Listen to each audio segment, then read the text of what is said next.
Բարև ձեզ հարգելի հեռուստադիտողներ, Եվրոմեդիայի տաղավարում այսօր զրուցելու ենք հանրային վերահսկողություն հասարակական կազմակերպության նախագահ իրավապաշտպան Մհեր Կարագոզյանի հետ։ Պարոն Կարագոզյան, շնորհակալ եմ հրավեր ընդունելու համար։ Բարև ձեզ, շնորհակալ եմ հրավերի համար։ Պարոն Կարագոզյան, դուք պարբերաբար, առնչվում եք այնպիսի քաղաքացիների հետ, ահազանգում եք այն մասին, որ Հայաստանում զանգերի կեղծ կենտրոնները, դրա միջոցով տարբեր զեղծարարությունները, այս երևույթները դարձել են անվերահսկելի կարելի ասել, դրանց թիվը գնալով մեծանում է, հարյուրավոր քաղաքացիներ զոհ են դառնում ու միլիոնավոր դրամներ են կորցնում սրա հետևանքով։ Սրա պատճառը բունվորն է ու վերահսկողության ինչ մեխանիզմներ կա, որ կանխարգելվի ու քաղաքացիները շարունակվի այս process-ը, որ քաղաքացիները չտուժեն այս ամենի հետևանքով զեղծարարությունների։ Վերահսկողության մեխանիզմներից սկսենք, որ իսպար բացակայում են վերահսկողության մեխանիզմներ պարզապես չկան։ Սրանով իսկ պայմանավորված քաղաքացիների հանցագործությունների մասին հաղորդումները քիչ են լինում եւ չեն արտացոլում իրական պատկերը, Այս ամեն ինչը սկսվեց, երբ որ մենք էլի կիբերհանցագործությունների դեմ գործողություններ էինք նախաձեռնել, բանկերում տեղի ունեցած զեղծարարության դեպքերի հետ կապված էինք բարձրացնում, այդ մասով ճիշտ ասած հաջողություն ունեցանք, հասանք հաղթանակի 2025 թվականի մինչև հունիսի 1-ը, ովքեր բանկերում դարձել էին զեղծարարության զոհեր, նրանց խնդիրները լուծում ստացան եւ դրանից հետո հանրային վերահսկողություն հասարակական կազմակերպությանը դիմեցին տասնյակ, հետո հարյուրավոր, հիմա թիվը արդեն 1000-ին է մոտենում քաղաքացիներ, ովքեր դարձել են ներդրումային խարդախությունների զոհեր, ովքեր դարձել են կեղծ զանգերի կենտրոնների միջոցով զոհեր, եւս կիբերհանցագործություններ են։ Հետևանք է հիմնականում սա թույլ պաշտպանվածության, որն է այս ամենի պատճառը, որ այսքան հաճախ են քաղաքացիները դառնում։ Ու դուք ինչ որ տվյալներ ունեք, օրինակ նախորդ տարվա համեմատ սա մեծացել է այս։ Իրազեկ լինելը այնուամենայնիվ ես գտնում եմ, որ անհրաժեշտություն է։ Ցանկալի է, որ քաղաքացին ամբողջ ինֆորմացիան կրողը հանդիսանա եւ ամբողջ ինֆորմացիան պատկերացնի, ամբողջ շղթան պատկերացնի, բայց ցավոք սրտի մենք ունենք քաղաքացիներ, ովքեր անգամ կիբեր անվտանգության մասնագետներ լինելով դարձել են կիբերհանցագործության զոհ, կեղծ զանգերի կենտրոնների միջոցով կամ ներդրումային խարդախությունների միջոցով։ Բայց մենք պարբերաբար, պարոն Կարագոզյան, տենում ենք, որ պաշտոնական հաղորդագրություններում օրինակ, շատ հաճախ են հենց կոնկրետ զանգերի կենտրոնների հետ կապված, որ իրավապահները մտնում են այս կամ այն կենտրոն, այս տեմպը, նվազել է բացահայտումների, թե Տեմպը չի նվազել, սակայն այս բացահայտումները ըստ էության մեզ ոչինչ չեն տալիս։ Պատկերացնում եք, պատկան մարմինները սնվելով մեր հարկերից անում են ինչ-որ բացահայտումներ, հետո սրան հետևում է ապօրինի գործընթաց, որը հետևյալն է։ 2025 թվականին գտնվել են Հայաստանի Հանրապետության տարածքում 4 կեղծ զանգերի կենտրոններ, որոնց մոտ գտնվել են ահռելի գումարներ։ Այսինքն միայն այս տարի։ Միայն Հայաստանում գտնվել են 4 զանգերի կենտրոններ, որոնց մոտից բռնագանձվել են բավականին խոշոր գումարներ, սակայն պատկան մարմինները մեկնաբանում են, քննչական կոմիտեն մեկնաբանում է, որ այդ կեղծ զանգերի կենտրոնները Հայաստանում գտնվելով գործել են արևմտյան երկրներում։ Մի շարք, այսինքն Եվրոպայի մի շարք քաղաքացիների նույն տրամաբանությամբ ներդրումային խարդախությունների միջոցով կամ զանգերի կենտրոնում որպես հանդիսանալով ենթարկել են ուղղակի թալանի, նրանցից գողացել են գումարներ։ Եվ հիմա օրենքի համաձայն քննչական կոմիտեն ինչ պիտի անի, այս գումարները պետքա վերադարձնի նրանց իրական տեղերին, ճիշտ է։ Այո, ճիշտ է։ Վերադարձնում է արդյոք, ոչ, չի վերադարձնում եւ որևէ կոպեկ մինչ այսօր չի վերադարձել Եվրոպայի քաղաքացիներին պատճառաբանելով, որ ինչպես որ չի կարողանում գտնել այն հանցագործներին օտարերկրյա, որոնց գործունեության հետևանքով մեր քաղաքացիներն են դարձել զեղծարարության զոհ, Նույն տրամաբանությամբ չի կարողանում Եվրոպայով մեկ գտնել իրական տուժողներին։ Եթե իրական տուժողներին բացառիկ դեպքերում այսպես գտնում են,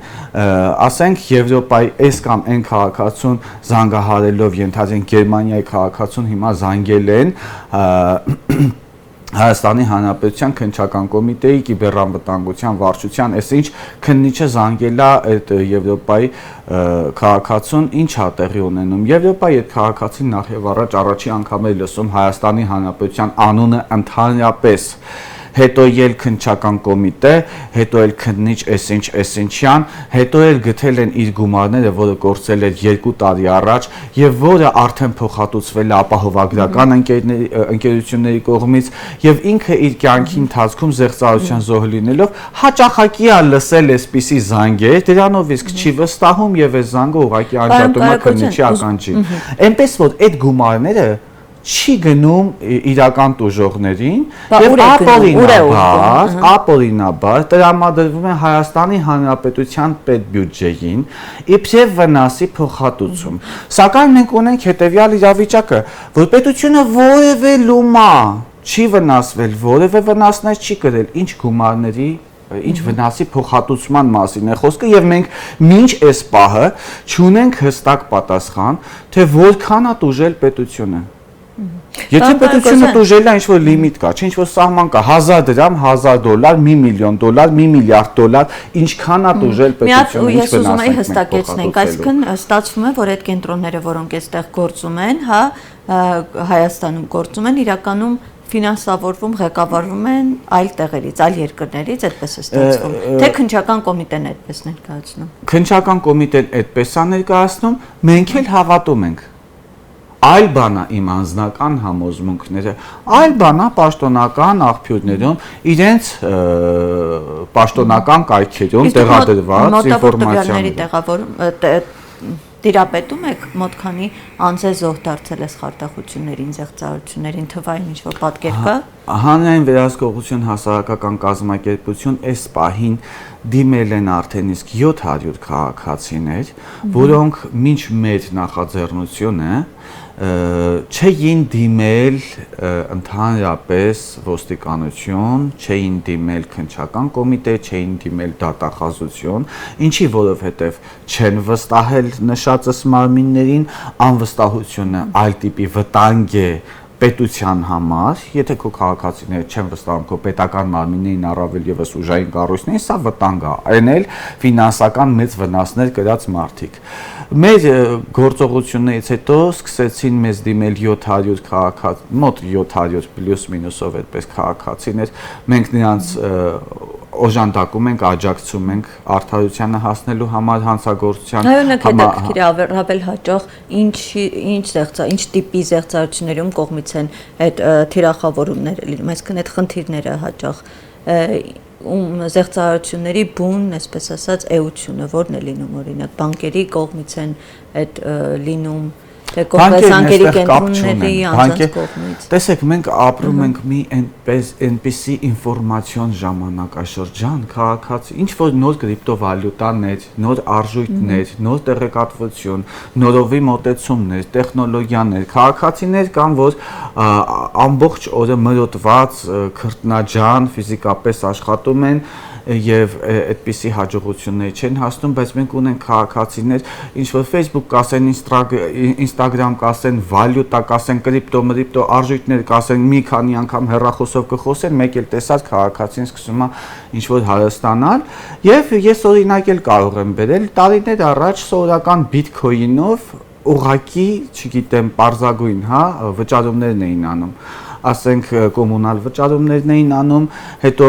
հայտնի պիցայի դեպքն է, պիցաների հաշիվներն էին փակում, բայց բիթքոինը թանկացավ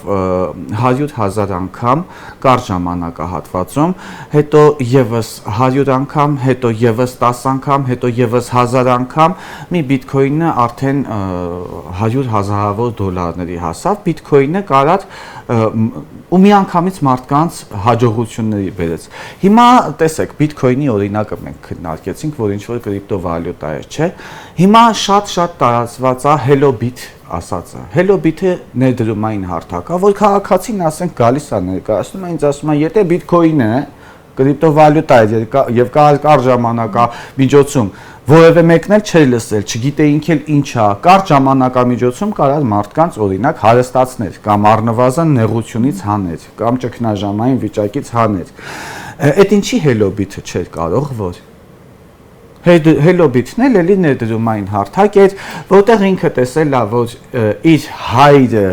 ներդրում է արել $2000 եւ ամսվա վերջին ստացել է մաքուր $4000։ Այո, $4000 ստացել եւ այս հայրը իր հերթին իրեն, իր կնոջը, իր եղբորը, իր եղբոր կնոջը, հետո հոր եղբոր ողջ ընտանիքին, այսինքն մոտավորապես մի 30 հոգի ներգրավել է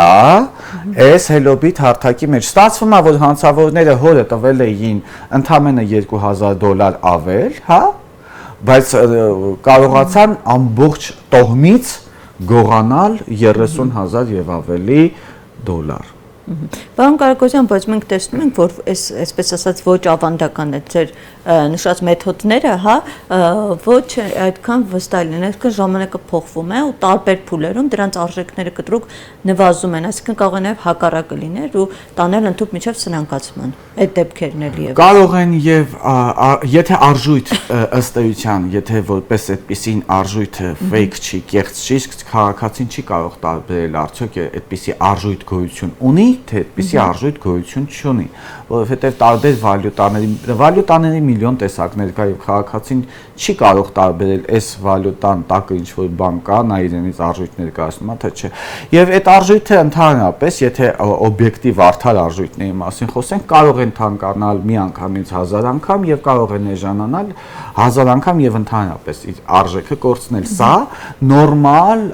կրիպտովալյուտաների մասին է խոսքը, բայց փաստորեն կան fake այդպիսի հարթակներ, այդպիսի fake կայքեր, որտեղ քաղաքացիներին այդպիսի արժույթներ են առաջարկում, բայց այդ արժույթները ըստ էության իրենցից ոչինչ չեն ներկայացնում։ Օրինակ այդ հարթակներից ամենայն հայտնիները, որոնք ավելի հաճախ են թիրախավորում, կնշեք մի քանի անուն, եթե այս պահին կհիշեք։ Ավրորա հարթակն է, որտեղ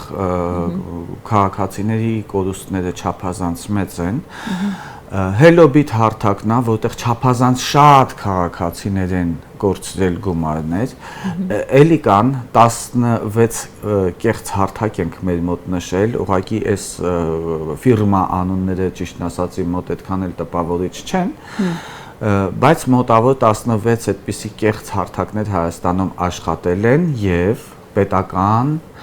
հանցավոր անգործության արդյունքում են աշխատել, ինչի համար են մարդիկ խաբվել նաեւ, որովհետեւ երբ որ մեր պետությունը կամ մենք ուզում ենք իրազեկում անենք, իրազեկում պատշաճ կերպով անելու խնդիրներ ենք ունենում, ոնց էլ անում ենք, ինչ որ մի քաղաքացի կարող է համարի, որ իրազեկումը արդյունավետ չենք արել, դրա համար ինքը տեղեկացված չի, հա։ Այս դեպքում, կոնկրետ Hello-Bit-ի դեպքում մարդաշատ վայրերում սուպերմարկետների ճակատային մասում, վարսավիրանոցներում, ատամնաբուժարաններում, այնտեղ որ շատ անցուդարձ կա, այս տարածքներում փակցված են եղել Hello-Bit-ի եւ TSQ-ի գովազդներ, ինչը այսինքն անգամ չի էլ վերահսկվում դրա գովազդը, սա կոչվում է հանցավոր անգործություն։ Եթե ես փողոցում ուղակի փակցնեմ ալկոհոլի գովազդ, ինձ բերման կենթարկեն։ Եթե ես փողոցում ուղակի փակցնեմ ծխախոտի գովազդ, ինձ նույնպես պատասխանատվության կենթարկեն, բերման կենթարկեն, բայց այս ապօրինի հարթակները գործել են ժամանակներ ի վեր, համենայն դեպս մի տարուց ավելի, եւ մի տարուց ավելի մենք պատկերացնում ենք մենք արել ենք քաղաքում 420-ից ավել նկարներ եւ նկարները տրամադրել ենք արդեն դատախազությանը եւ չի վերահսկվել, սա կոչվում է հանցավոր անգործություն։ Դուք ասել եք, որ նաեւ հայցադիմում եք ներկայացրել կառավարություն, դատախազություն, քննչական։ Կառավարություն չէ, կանդրադառնանք դրան։ Հայցադիմումը հանցագործության մասին հաղորդում ենք ներկայացրել, հանցավոր անգործության մասով դիմել ենք գլխավոր դատախազությանը, որի կապակցությամբ նախաձեռնվել է քրեական գործ, բայց մենք դիմել ենք նաև գլխավոր դատախազությանը, քննչական կոմիտեին, նաև կառավարությանը ստեղծել աշխատանքային խումբ, իրենց ներկայացուցիչների հետ համատեղ հանդիպում եւ քննարկում տուժող կամ զեղծարության զոհ դարձած քաղաքացիների հետ, որպեսզի խնդիրը կարողանանք հարթել ինստիտուցիոնալ կերպով ինչ-որ մի լուծումներ տանք։ Իսկ ինչ արձագանք կա։ Հանդիպման մասով դեռևս արձագանք չունենք, բայց մենք կհասնենք ոչ միայն արձագանքների, մենք կհասնենք նաև հանդիպումների, մենք կհասնենք նաև հաղթանակների, քաղաքացիների գումարը պետք է վերադարձվի, որովհետև սրանք եղել են օտարերկրյա հանցավոր խմբերի, կիբեր հանցագործների կողմից հարձակումներ են եղել քաղաքացիների վրա, որտեղ պետությունը պատասխանատվություն ունի, պետությունը պարտավոր է պաշտպանել քաղաքացիներին միշտ, եւ այս պարտականությունների շրջանակներում մենք առաջարկել ենք լուծումներ։ Մենք ուղղակի, տեսեք, պետության բարձի թողի եւ անգործության հետևանքով նվազել է եւ քաղաքացիների վստահությունը եւ եթե ես չասեմ իսպար բացակայում է քաղաքացիների վստահությունը եւ պետությունը ինչ որ տպավորություն ունենք որ օժանդակել է հանցագործությունների կայացմանը, ինչի որովհետեւ Ավրորա հարթակը նույնիսկ հեռուստատեսությամբ էր մի պահ գովազդվում։ Ավրորա հարթակը չէ որ գովազդում էին կիբերանվտանգության մասնագետներ, կիբերանվտանգության փորձագետներ էին Ավրորա հարթակը գովազդում իրենց Facebook-յան էջերով, նաև հեռուստատեսությամբ գովազդներով, նաև պաստառներով, բայց քաղաքացին հետո նեղանում եք որ քաղաքացին միամիտ է։ Ոչ քաղաքացին այդ ժամանակ հավատացել է պետությանը, որ պետությունը չի կանխարգելում, սա նշանակում է իրական լուրջ բաներ կասերատակ, դրա համար ներդրումները արել է ու հիմա քաղաքացին չի դիմում հանցագործության մասին հայտարարությամբ միայն ու միայն նրա համար, որովհետև վստահությունը կորցել է, բայց մենք մեր իրազեկման ակցիաների շնորհիվ այդ քաղաքացիների վստահությունը փորձում ենք վերականգնել եւ ջանասիրաբար աշխատում ենք քաղաքացիների հետ միասին, որպեսզի հանցագործությունը չթաքցնեն, չկոծկեն հանցագործությունը եւ հանցագործությունների մասին հաղորդում տանք, իսկ պետական մարմիններից պահանջում ենք քննությունը ձևական չիրականացնել, նշել հստակ ժամկետներ եւ ցուցաբերել հստակ արդյունքներ։ Եվ արդեն վերջին պարոն Կարագոզյան, ասեք որ առաջիկայում նաեւ ակցիա է նախատեսվում, հա, որն է դրա պահանջը, ինչ բնույթ է կրելու ակցիան։ Մենք ունենք քաղաքացիներ, ովքեր մեզ դիմել են, բայց զեղծարության զոհ են դարձել 1, 2, 3, 4 տարի առաջ եւ 4 տարի առաջ դիմել են, ասենք, քննչական կոմիտեին, ընդունվել է քրեական գործը որպես վարույթ եւ 4 տարիների ընթացքում սայլը տեղից չի շարժվել։ Մենք պահանջելու ենք թափանցիկություն, մենք պահանջելու ենք քրեադատավարական օրենսգրքի համաձայն տուժող կողմը պետքա տեղյակ լինի գործընթացներից եւ մենք պահանջելու ենք առանց ձևականությունների թափանցիկ քննություն եւ մենք պահանջելու ենք հստակ ժամկետներ։ Պետքա մեզ հստակ ժամկետներ ասեն, եթե բացահայտելու են հանցագործությունը, ապա երբ, եթե չեն բացահայտելու, ուրեմն թող ներկայացնեն, որ սա իրենց կարողություններից դուրս է, քանի որ Հայաստանի Հանրապետությունում չի եղել հանցագործությունը, հետեւաբար նաև իրենց պարտականություններից դուրս է, թող այս մասին ասեն, կամ նաև պարտավոր են ասել, թե ինչպես, ինչ մեխանիզմներով եւ ինչ տրամաբանությամբ պետքա փոխհատուցվեն վնաս կրած քաղաքացիների գումարները։ Շնորհակալ եմ ձեզ, պարոն Կարագոզյան, զրույցի համար։ Ես շնորհակալ։ Հարգելի ըստերիտողներ, ես հիշեցնեմ, որ Եվրոմեդիայի տաղավարում զրուցում ենք իրավապաշտպան Մհեր Կարագոզյանի հետ։ Շնորհակալ եմ եթերին հետևելու համար։